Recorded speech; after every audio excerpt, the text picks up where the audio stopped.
कि मन कहने की कह के लगा लिया हो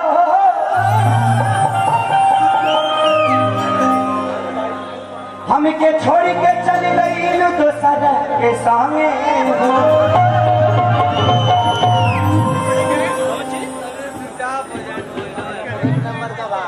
कि तू तो कैल रहल हमरा से इकरार हो रहे न तहरा एक सरिया पर इतबार हो। क्या बात हेलो कि तोहरे नाम से ता जीवन में कैले रहनी सीधी हो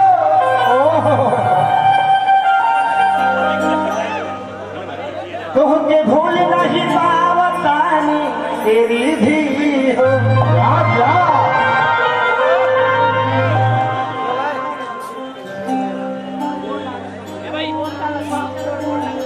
अगर इतराज है इस जमाने को दो दीवानों के बीच, अगर एतराज है इस जमाने को दो दीवानों के जीने से तो एक खुदा हटा दे इस दिल का सिस्टम सीने से।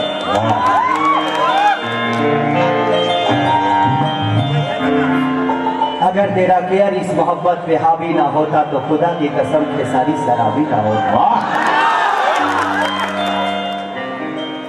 कि जिंदगी के मोड़ पर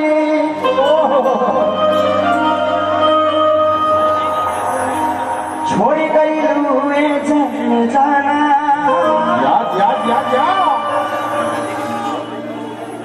कि हो गई बदनामी पागल दीवाना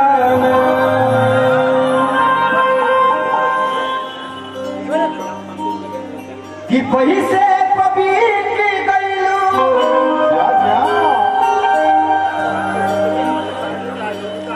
हे दिलवर जाना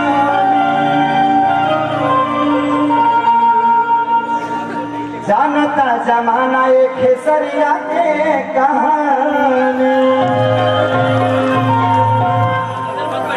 आप लोग जानते हैं कि तोहरा संगे खिंचावल फोटो फाड़ दे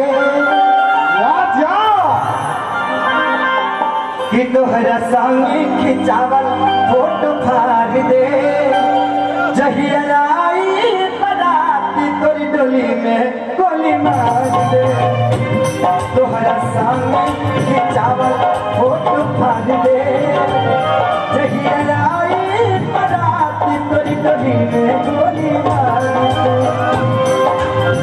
किसको दिल दिया जाए सोचना जरूरी है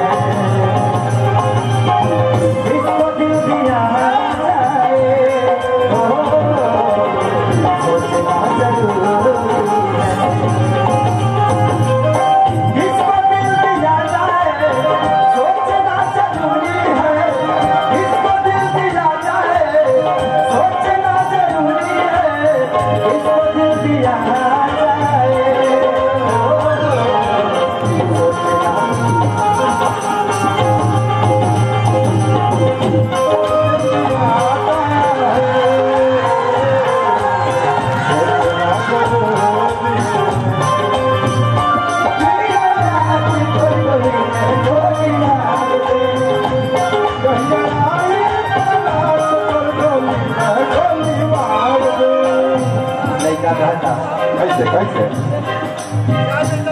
जाई भला ही हमके खेल खाले कि अब हम होना तोहरे चलते फांसी चढ़े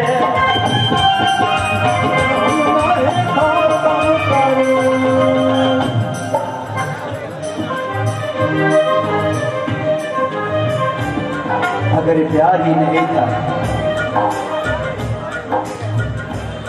तो कस्बे खाना जरूरी नहीं था।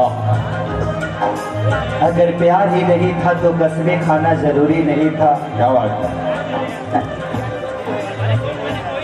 जब हम पहले दूर दूर भी रहते थे तो वो दूरी नहीं था, एहसास थी कि कोई पास है।